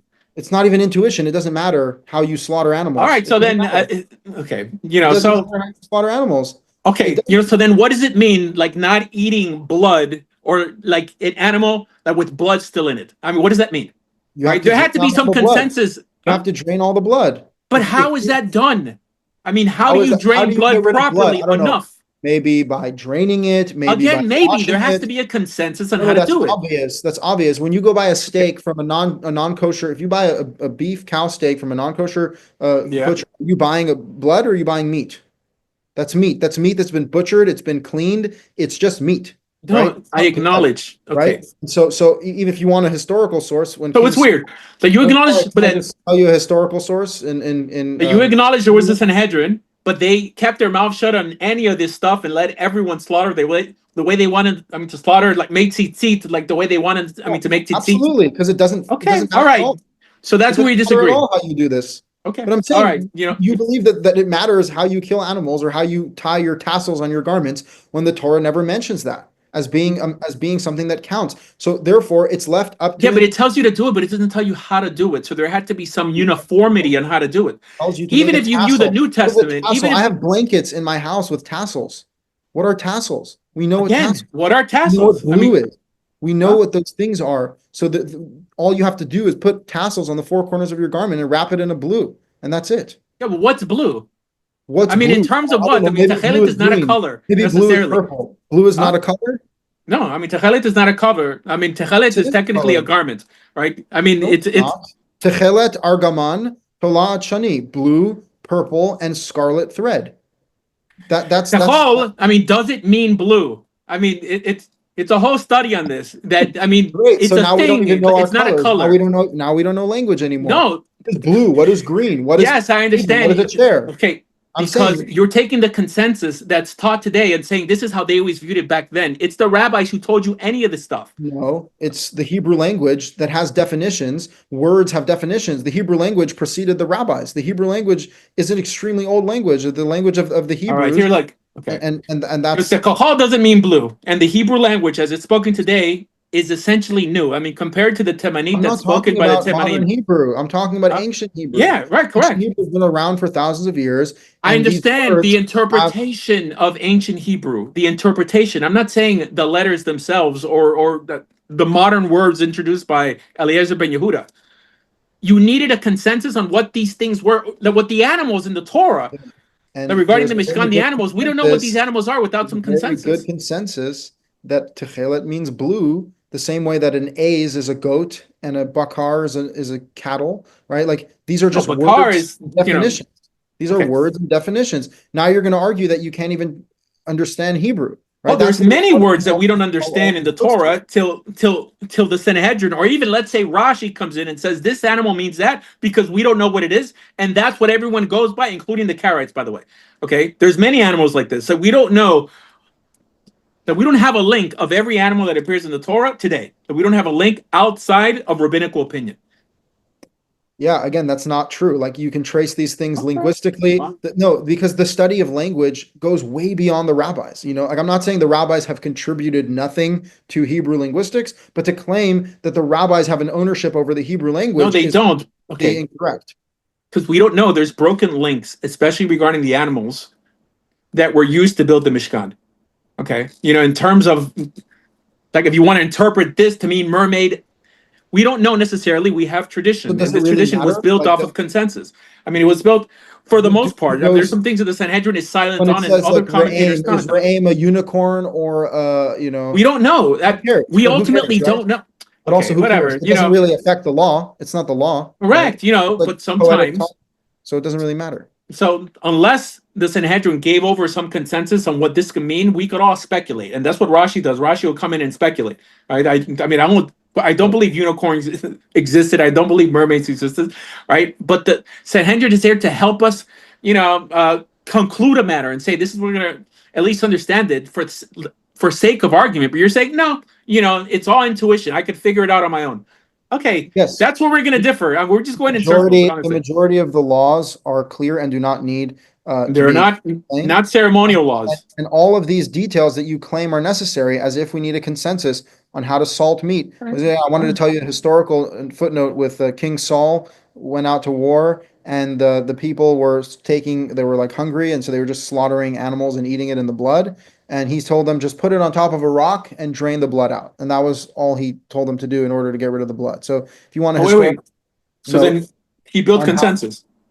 no, he just told them like, duh, like instead of eating it while it's soaked in There's blood, no put duh. it, put Okay, it so on a even rock. Tanakh itself says that the king acted like a judge as an extension to the Sanhedrin. The king Okay. acted as a My judge. point that So the wait, wait. king's consensus was common sense. Wait, Draining wait. the So blood. you're Draining the acknowledging blood. that the king could be a judge and give over consensus, but the judges or like the scholars of Israel can't. No, I didn't say they can't. I just said that I don't think that this tradition that you're tracing is reliably the actual That's why I elders said and faith. judges of Israel. It's a Yes, necessity. It's a but necessity to be able why to do I live have out faith? ceremonial Judaism. But again, having faith, before you have faith in someone or something, you have to have a good reason for it. And the Yeah. problem is that the rabbis do not present themselves as trustworthy people Okay, all right. So this is a personal because thing. I mean, they it just have sounds personal. Like it's you have a not chip on your personal. What are shoulder. you talking about? You Okay. yourself have to cut off 80 to 90% of rabbinic literature for it to even No, be because rabbinic literature acceptable to the doesn't. rational mind. Yet you would, out of that, you would take these and say, "Oh, these are the perfect rulings of the Midrash and Agadah. righteous court." Okay, so even within the rabbinic, right, they acknowledge The that rabbis there's believed things. all this crap. They believed all of it. No, Why okay, would no. they write Well, it down in all their books? It's so the because they were rabbis today may superstitious. believe it. The rabbis back then were the ones writing this folklore legend, like didn't believe what their buddy had to say regarding the afterlife or ruach ra or any other silly notion. Right? I'm acknowledging that according to Orthodox Judaism, what people call Orthodox Judaism, halacha has no metaphysical aspect to it and doesn't deal with midrashim, folklore and legend, or agadah. Okay, So I'm not cutting off something that people didn't cut off before. I'm saying that it's always been the halacha from the Sanhedrin that we felt binding to unify us from a ceremonial perspective. And of course, we believe it in faith. I can't prove it, but it is a necessity. I mean, for the sake of unity, with so many denominations interpreting the Bible the way they see fit, we could imagine Jews are probably a lot more creative from their perspective. George Lucas, Steven Spielberg, right? We could come up with a wackier interpretation on how to keep Shabbos, but we don't, right? We do it all, for the most part, in a similar manner because of the Sanhedrin. Okay, so again, I don't see the need to dispute that there are some norms in Judaism. However, what you're referring to is the need to create a top-down law decree-based system for every single aspect of Judaism or of life in general. No, just ceremonial portions, only ceremonial portions. So again, when it comes to all these things, the Torah doesn't give qualifications. Same thing, I want to talk about conversion. Why do you need a rabbinic court to, hit you with the scepter and be like, I hereby declare you a Jew. Now go dunk in a mikveh, which again, the Torah never says to do. And now it's rabbinic. Right? So here's the thing. The real definition of a convert in the Torah is just someone who lives amongst the Jewish people and follows the Torah. Okay, hold on. So that is what it would take to be a ger, which is someone who lives amongst Israel, is you follow the law. The law of the land is the biblical law. You follow that law. Now you're one of the people, and we're commanded to respect and love the sojourners who live amongst us. Never says a word about a conversion process. So if someone is traversing through the land, right? Some Persian is just crossing the land of Israel, wants nothing to do with the Torah, continues walking on Shabbat. I'm just crossing through. Is that person liable to death penalty for breaking Shabbat? Well, again, it says there is one law for the native and the sojourner. No. So we do see some differentiations. Like it's interesting. It says like if you have a carcass, so right, nevela, right? I mean, give nevela to a ger, just to give it to the convert. Right? So, but again, as far as Shabbat's concerned, Shabbat everyone needs to rest. It actually says it explicitly. It says your servant, your maidservant, and the ger who's in your gates, right? Gates, correct. If someone is just visiting, are they a ger? That's not a sojourner. That's more like a visitor, right? No, they're crossing through the land of Israel, right? Yeah, and wait, hold on. They don't live there. So my point is that there has to be a consensus on when someone becomes bound by the commandments that have death penalties attached to it. If you're saying that anyone who just hangs out with us, right, prays with us, is considered one of us, then how do you adjudicate people for breaking Shabbat if there isn't some consensus of on what makes someone an Israelite? There has to be some consensus. Well, I think it has a lot to do with accepting it upon yourself. But also there's just a point where like if you're living there, then you now live there, right? Yeah, but who says living? I mean, they're in the land. They're saying, I never accepted the Torah. But I saw you eating at my table, but I'm not an Israelite. There had to be a consensus. So the rabbis developed Mila, Tavila, Korban, circumcision, immersion, and bringing a sacrifice. Rabbinic. I mean, apart from circumcision, all rabbinic. If you're a woman, you don't have to circumcise yourself, right? Why is that a bad thing? In the Torah, you don't have to circumcise yourself unless you want to eat from the Passover offering, right? That's really like the main point where it's referenced. No, it says that you're cut off from your people if you're not circumcised. Yeah, I guess that's like for someone who's born into it. There should be one law. When it says one law, means that it's talking about someone different than the ger that you give nevela to, which, I mean, a Jew can't eat nevela, so then it's a different type of ger. So there's a ger. Yes and no. I also think it's voluntary. Part of it is voluntary too. As in, like, you're not born obligated to do these things, but you get to take it upon yourself, which is another reason why it's not up to the court to proclaim you this thing. It's like, if you take it upon yourself, if you say, I am bound by this law, you're bringing that upon yourself. And so you don't need a court to proclaim. Yeah, but how can they adjudicate you for breaking the law? Like if they don't acknowledge you officially as Jewish? Well, they should, because if you present yourself as someone who's under this law and someone who's under the law, first of all, the biblical law is the law of the land. And then especially if you're living amongst the Israelites and you're actually sojourning there and that's your place. So there has to be a consensus on how they consider you Jewish. There has to be a consensus on how they determine that you're married. There has to be a consensus on how to do all this stuff. This is where the judges come in. There's already a consensus on the law. So once we know what the law is, you're just now accountable to the existing law. All right. Then we're going in circles and we're just talking about, I mean, I don't know, like if this is going to make, for a good recording, we just keep on going on the same thing. Yeah. So like we covered the conversion part. Is there any other portion that you want to ask me about? I mean, I No, respect your position because you acknowledge that there has to be consensus on a minimal aspect, right? And I don't believe in Kabbalah, and I don't believe in all these crazy midrashim, right? But I believe bare minimum, right? We should at least try to go by what appears in the Mishnah for the sake of unity, just so we could progress in a uniform manner, right? And acknowledge every day that these are man-made laws, but that God told us to listen to this court for the sake of unity but like not in any way to call it Torah because that would be adding to the Torah, right? To the point that I don't even accept the prophets. I accept the prophets from from a historical perspective to give us an account of the life and times of the prophet, but not to in any way add to the Torah, because not even a prophet could add to the Torah. So the job of the prophets and the writings are just there to amplify the Torah, right? The prophet who adds something, you take him out and stone him. So I'm fully Torah only, right? But I believe in consensus, and that consensus is not called Torah, but it's basically called what we call today halacha. That's it.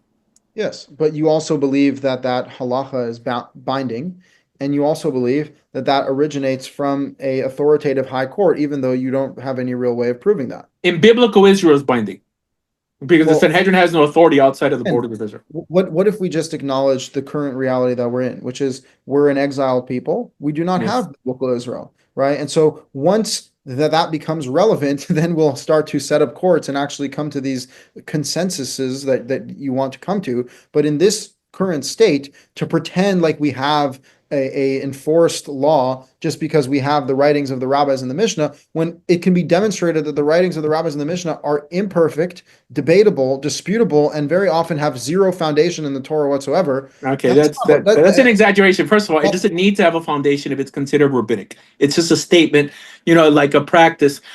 This is not our first exile, by the way. We were exiled from Babylon with Ezra, and there was a consensus back then on how to keep everything, right? I mean, people didn't walk around saying, Ezra, you're doing it wrong. But they assumed that the way Ezra was doing it was the way they saw it done, right? And to the point that I'm pretty sure that you even go today by a calculated calendar. The whole calculated calendar was developed, right, by Tanaim, men who had smicha, right? A yes, but calculated calendar. that was done through the process of studying the moon and aligning it with the sun. That's been done By a out. rabbi called Hillel II, who was a Tana.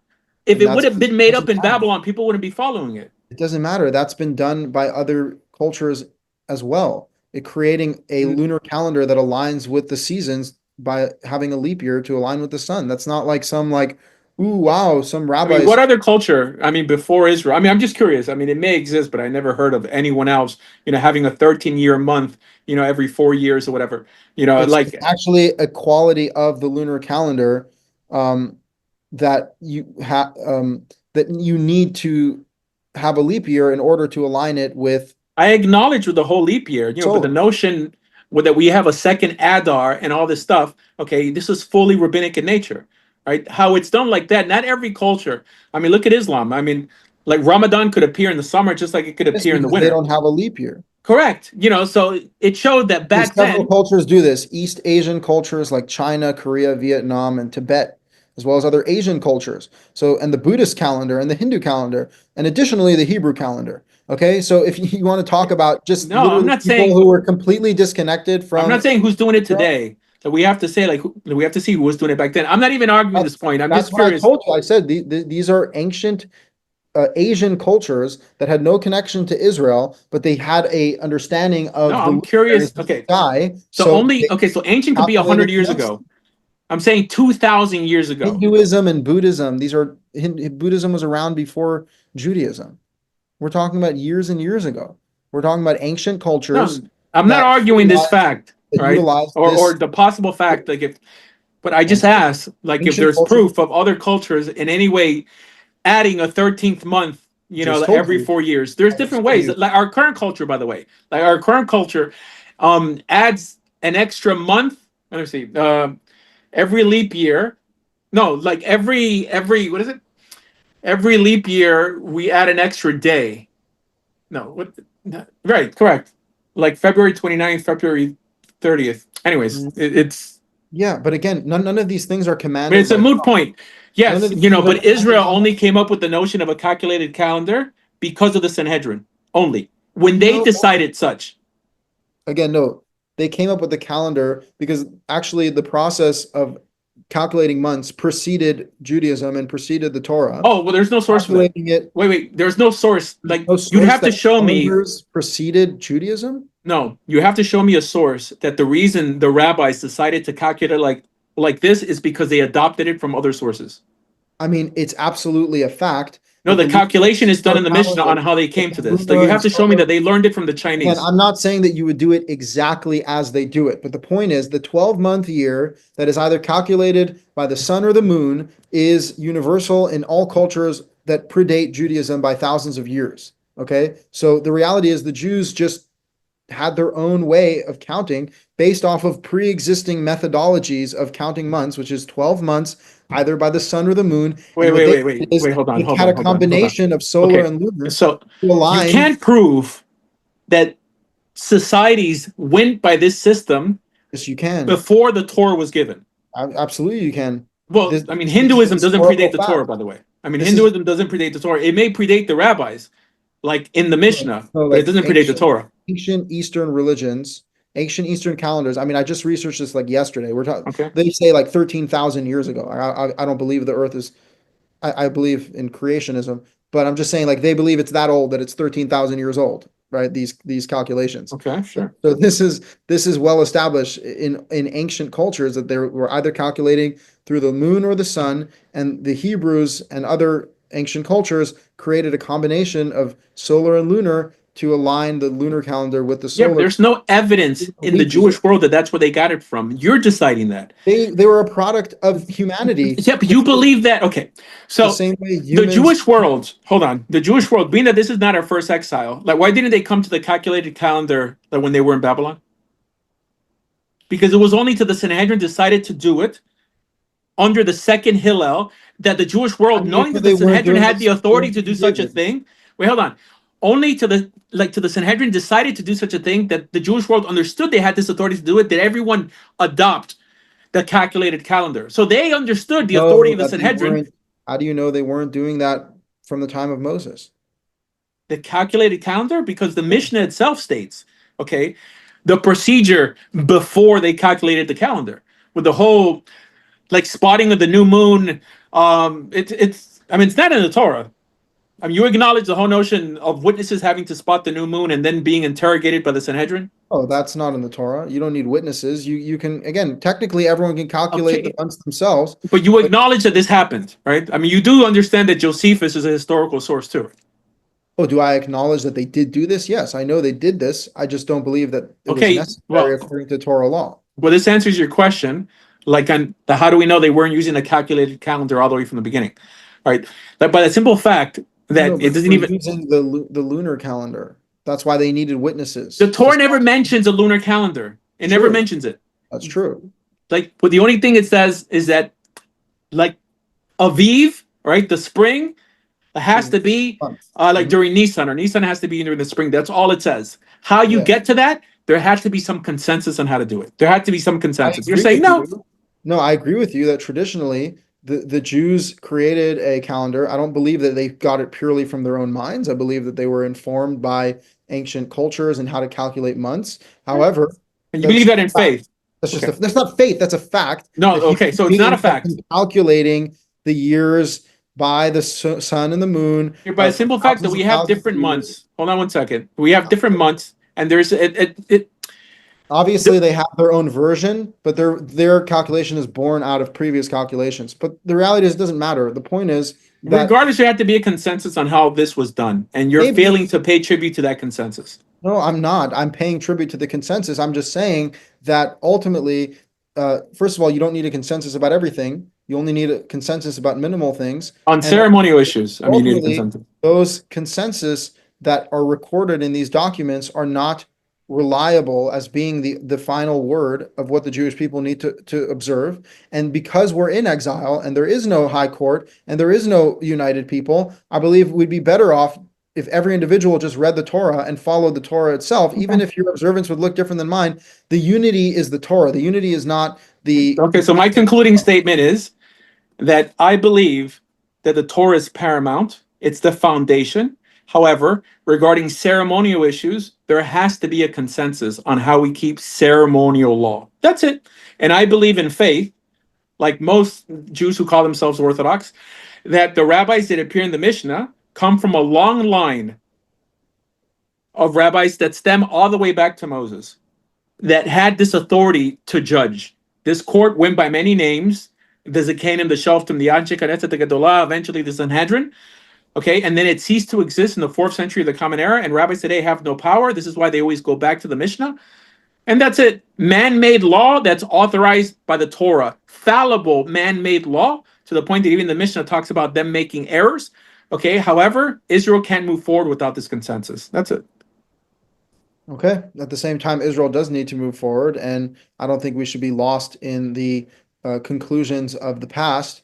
Those I don't think that those rulings are binding. I don't think that they're reliably traced to a binding court, and I think it's at this point it's every individual for themselves, and we can unite around the fundamental principles, which is who is God, what are the Ten Commandments, what are the laws. If you're resting on the Sabbath, even if your observance looks different than mine, ultimately what matters is that you're following the laws of God and you're accountable to God's judgment, because no one's going to put you to death for breaking Shabbat. No one's going to put you to death for committing adultery.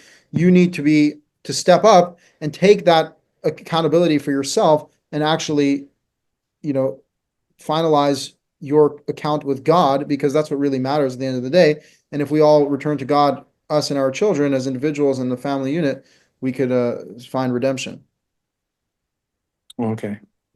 Well, it's good to, whether we at least found clarity and not agreement, but that's fine. Yeah, again, I do think you're kind of glossing over just how much is said in the Mishnah that's not founded in the Torah, and I think that Yeah, it's proves rabbinic. that I think that proves that the Mishnah and the rabbis who are representing that train of thought were not actually valid judges because of what they did with the law, as opposed to just being minimalist with their decrees. They were maximalist. They put as many decrees as possible. They created as many ceremonial That's laws as fine. they It's could. still necessary. For the It's not parts that you necessary. find important, it's necessary. Like everything else is considered rabbinic if it's not connected directly to the Torah. And Israel, I think, is a lot better for having Hanukkah and Purim and all these rabbinic laws than They not. don't even But follow that's Shabbat. You have more Jews who light a Hanukkah candle, but they don't keep Shabbat. no. I mean religious Jews. I'm not talking about secular Jews. I don't consider secular Jews, religious or Jewish from God's perspective. According to Jewish law, okay, Jewish law may consider them Jewish, right? And I follow Jewish law, but in God's eyes, a secular Jew is a goy. Well, yeah, I mean, but the only difference is they're obligated to follow the Torah, and they're not, So that's going to just make it a heavier judgment on them. I mean, who's obligated? The secular Jew is obligated to follow the Torah, and he's Not not. according to the Torah. The Torah doesn't say that Yeah, no, the all. Torah doesn't say that the obligation travels from, father to son. It says you should teach your children this, but it doesn't say that I'm going to hold your descendants accountable, like if they move to Puerto Rico, like and they break Shabbat.